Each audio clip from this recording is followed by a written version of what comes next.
ما تيجوا نعمل مع بعض فراخ في الفرن بتتبيلة حلوة قوي ومختلفة، هتعجبكم قوي ان شاء الله. وفي 5 دقايق هنحضرها ونسيبها بقى تستوي. انا عارفة ان كلنا بنحب نعمل الاكل السريع وبالذات في الصيف. يلا بينا اقول لكم انا عملتها ازاي، بس يا ريت الاول ما ننساش نصلي على النبي عليه افضل الصلاة والسلام، وكمان ما تنسوش تعملوا لايك. واللي اول مرة بيشوفني، انا رغدان. اول حاجة كده دي فرخة حوالي كيلو 800 جرام. انا طبعا جبتها ونقعتها كويس وغسلتها ونشفتها، بنشفها كويس قوي، مش عايزين فيها مية كده. هنعمل بقى التتبيلة في طبق مقطعة فيه 3 بصلات كبار، بصوا تقطيعة مش صغيرة قوي عشان ما تتهريش.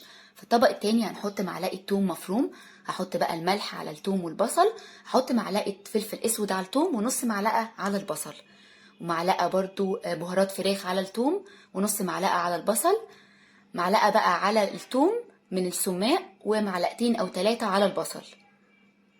هحط بقى معلقة زيت زيتون على الثوم ومعلقتين على البصل، وكمان هحط معلقة هريسة على الثوم.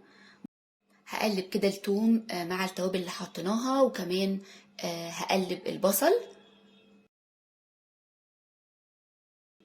وبعدين بقى هجيب الفرخة عشان نتبلها الأول بالتتبيلة بتاعة التوم دي. الأول أنا بحب أسلك كده الجلد عن اللحم، عشان بحب أحشي التتبيل دايما تحت الجلد، بيفرق جدا. هحط بقى من التتبيلة اللي احنا عملناها اللي هي بالتوم دي من جوه الفرخة وتحت الجلد، وهعمل مساج كده لكل الفرخة بالتتبيلة دي، بتفرق. أنا بحب دايما أعمل الحركة دي. وبعدين بقى من البصل اللي احنا عملناه هحط كده معلقتين 3 جوه الفرخة. وكده خلاص الفرخة تبلناها كويس. هنجيب بقى الصينية اللي هندخلها الفرن او هنحطها على البوتاجاز ايا كان. هحط فيها بقى بقية البصل اللي احنا خدنا بس منه معلقتين 3 حطيناهم من جوه، وبعدين هحط الفرخة. هي بقى كده جاهزة ان هي تدخل الفرن. هغطيها بقى بورق فويل وهدخلها في الفرن في الرف اللي تحت.